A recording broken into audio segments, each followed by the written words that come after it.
मैं डॉक्टर मोहन शर्मा। आज हम बात करेंगे योग के विषय में। कुछ लोग कुछ व्यायाम करते हैं और कुछ प्राणायाम करते हैं और वो लोग कहते हैं कि हम योग करते हैं। योग में उनका करना यानी प्राणायाम करना और कुछ आसन वगैरह कर लेना, वह यही समझते हैं कि हमारा योग हो गया। लेकिन एक्चुअली सबसे पहले हम बात करेंगे कि आखिर योग क्या है। तो योग का शाब्दिक अर्थ तो वैसे देखा जाए तो योग मीन्स है जोड़ना, यानी जैसे 2+2=4। तो एक तो योग ये हो गया। दूसरा है यानी इसी तरह से जोड़ना भी है इसका अर्थ। इसी तरह से जैसे शरीर का मन से जोड़ना, मन का आत्मा से जोड़ना और आत्मा का परमात्मा से जोड़ना, यह भी योग कहलाता है।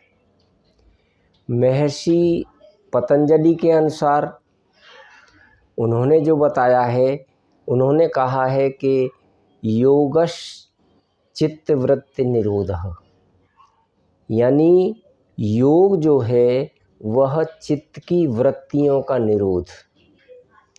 इसका मतलब चित्त की वृत्तियों को रोकना, यानी चित्त मीन्स मन।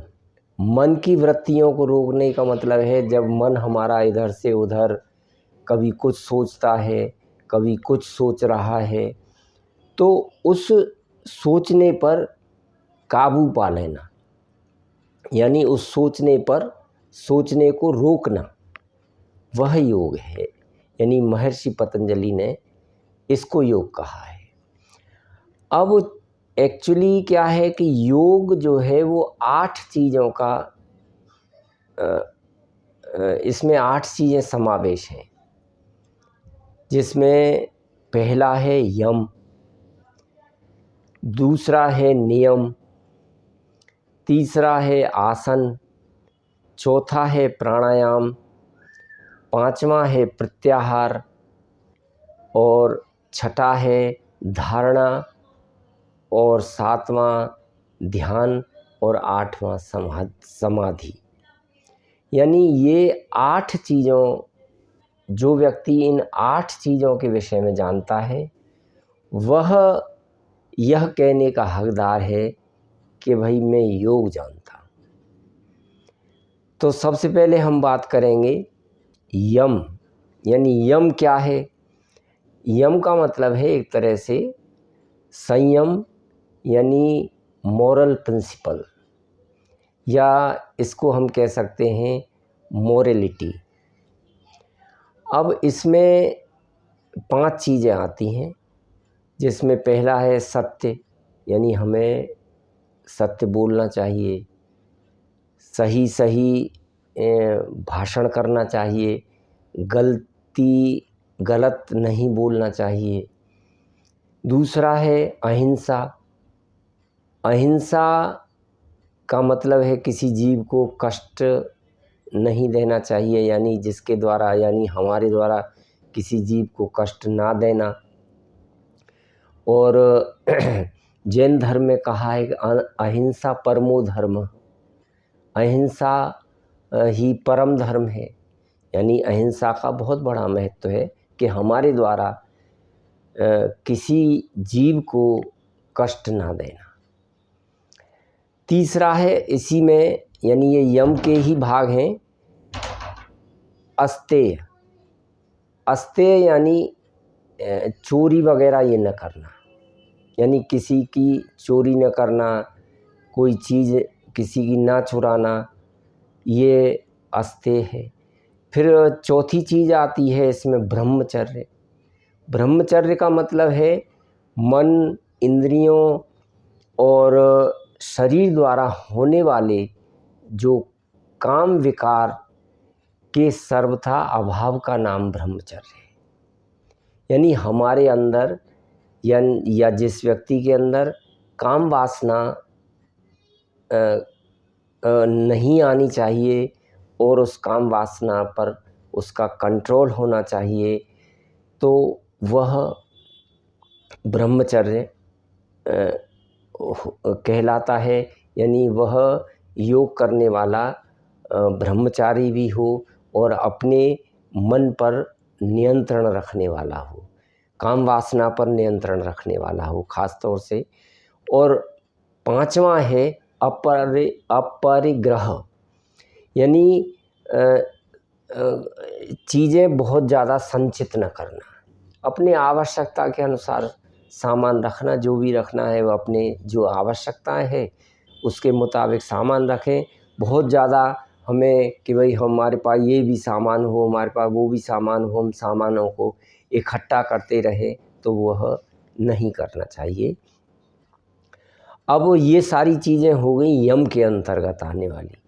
अब दूसरा है इसी में जो योग के 8 अंग बताए, उसमें पहला हमने बता दिया यम। अब दूसरा है नियम। अब नियम के भी 5 हैं, तो उसमें नियम का मतलब है कि पालन, यानी ऑब्जर्वेंस मीन्स इसको हम कैसे कह सकते हैं डिसिप्लिन, यानी हमको डिसिप्लिन में रहना चाहिए, हमें जो नियम वगैरह हैं उनका पालन करना चाहिए। तो इनमें भी 5 चीज़ें हैं इस नियम के अंतर्गत भी। इसमें है शौच, सबसे पहला है, मैं पहले 5 बताए दे रहा हूँ क्या क्या है। सबसे पहला शौच, दूसरा संतोष, तीसरा तप, चौथा स्वाध्याय और 5वां है ईश्वर प्राणिधान। तो शौच का मतलब है पवित्रता रखना, शुद्धि रखना, यानी बाह्य शुद्धि मीन्स हम हमारे शरीर की शुद्धि रखें, हम अच्छे से अपना स्नान ध्यान करके हमारा किसी तरह का हमारे अंदर अशुद्धि नहीं हो, नहीं लगे, उसका हम ध्यान रखें। और आंतरिक शुद्धि, यानी हम अपने मन को भी शुद्ध रखें, मनसा वाचा कर्मणा, हम किसी का बुरा नहीं चाहें, यानी हम हमारे मन को भी पवित्र रखें। और अब दूसरा नंबर है इसी नियम के अंतर्गत आता है संतोष, यानी हमें जितना हमें मिला है, ईश्वर ने जो हमें दिया है उसमें हमें अपना संतोष रखना चाहिए। अब जैसा कहा है कि इसी संतोष के विषय में भी हमने पढ़ा है पिछले समय में कि गोधन गज धन बाज धन और रतन धन खान, जब आवे संतोष धन सब धन धूर समान। यानी हमारे पास चाहे गाय का धन हो, गज धन मीन्स हाथियों का धन हो, गोधन गज धन बाज धन, रत्नों की खान हो हमारे पास, लेकिन ये सब बेकार हैं। जब तक हमारे अंदर संतोष नामक धन नहीं है तब तक ये सब धन व्यर्थ हैं। यानी संतोष हमें अवश्य रखना चाहिए। और योगी के लिए संतोष होना चाहिए। जो नियम के अंतर्गत दूसरी चीज़ आती है संतोष। तीसरी चीज़ आती है तपस्या, यानी संयम रखना, व्रत करना, तपस्या करना, तप करना, ये सारी चीज़ें हैं। फिर है इसके बाद आता है चौथा स्वाध्याय, हमें अच्छे अच्छे ग्रंथों का अध्ययन करना चाहिए। योगी के लिए आवश्यक है कि अच्छे अच्छे वह ग्रंथ पढ़े जिनमें अच्छी बातें लिखी हों, जो सन्मार्ग पर चलाने वाली बातें हों। ऐसे विषयों का, ऐसे ग्रंथों का अध्ययन करना चाहिए। और 5वां है इसी नियम के अंतर्गत ईश्वर प्राणधान, यानी ईश्वर को समर्पण करना।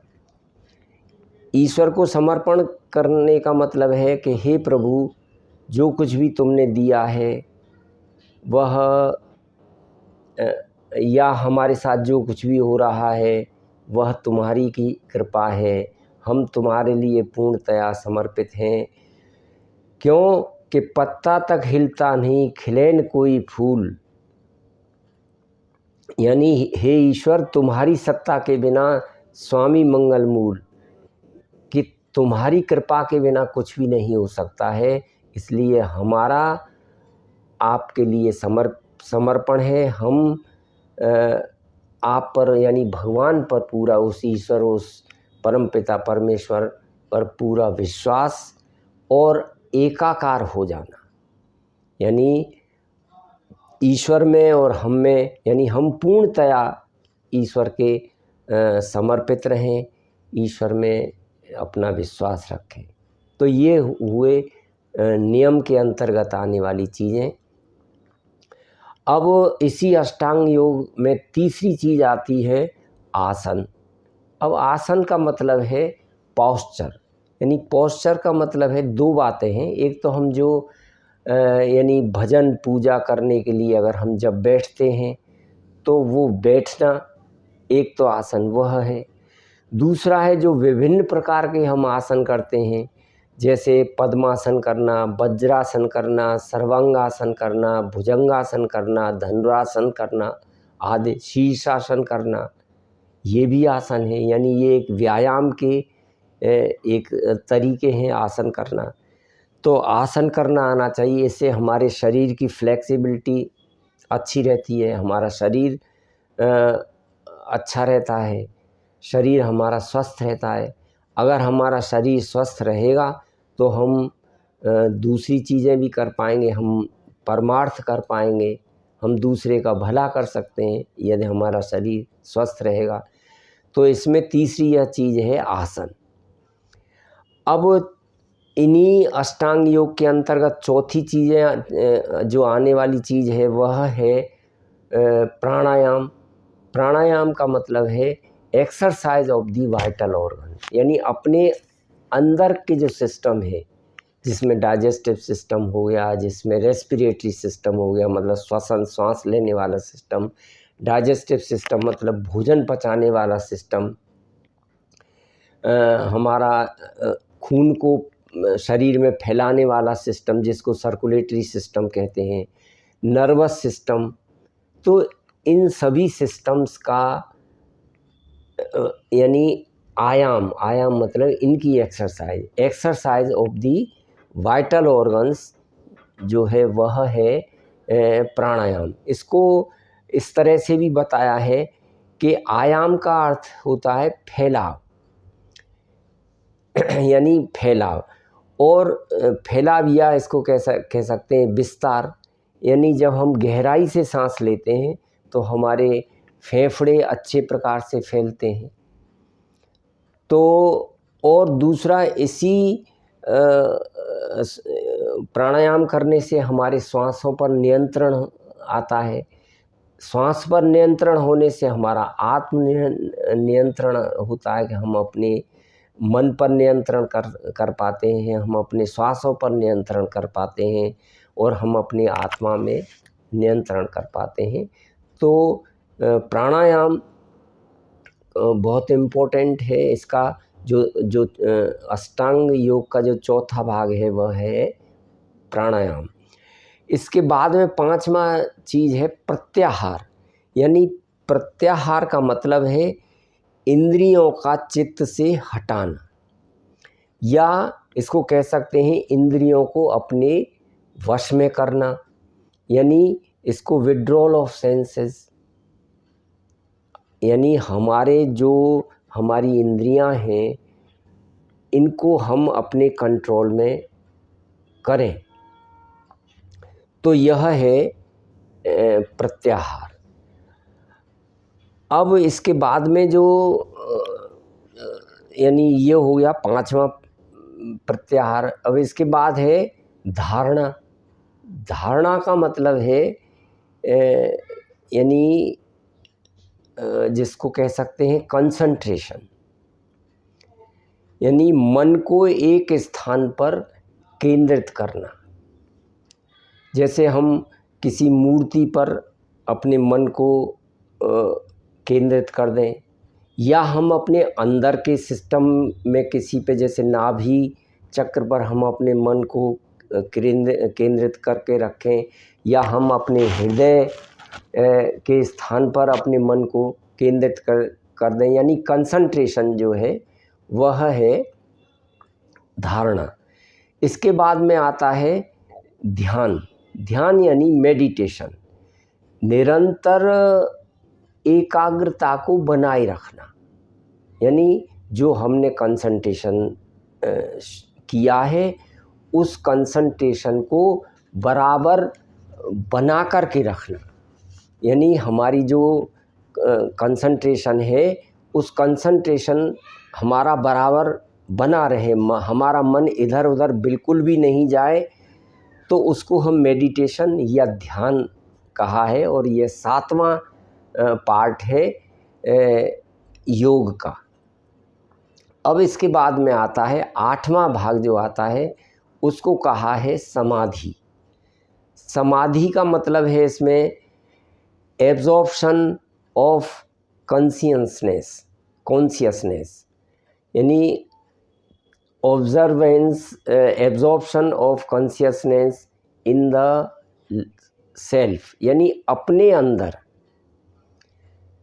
जो उसका absorption of consciousness in the self, यानी अपने अंदर शुद्ध चिंतन हो, और जो चिंतन करते करते स्थिर हो जाए, उसी ध्यान का नाम समाधि है, जिसमें व्यक्ति अपनी चिंतन शक्ति के तत्व के साथ परमात्मा में समाहित हो जाता है, या इसको कई बार एनलाइटमेंट भी कहते हैं या वननेस कहते हैं। वननेस मतलब एकता, उस परमपिता परमेश्वर से एकाकार हो जाना, उस परमपिता परमेश्वर में लीन रहना, उसी का नाम समाधि है।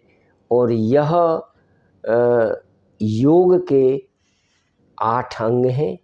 यदि इन पर कोई चलता है तो वह व्यक्ति योगी कहलाया जा सकता है, अन्यथा हम केवल आसन और यानी जो हमारे कुछ एक्सरसाइजेज हैं या जो व्यायाम हैं वो करें, या अथवा उसके साथ हम कुछ प्राणायाम कर लें और हम यह कहें कि वह व्यक्ति योगी है, तो वह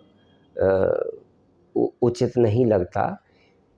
हाँ, उसको कह सकते हैं प्राणायाम एक योग का पार्ट कहा जा सकता है। आसन या व्यायाम ये भी एक योग के एक पार्ट कहा जा सकता है, लेकिन योग नहीं कह सकते। योग तभी कहा जाएगा जब उसमें ये 8 चीज़ों का समावेश होगा। इसी के साथ थैंक यू, धन्यवाद, जय हिंद, जय भारत।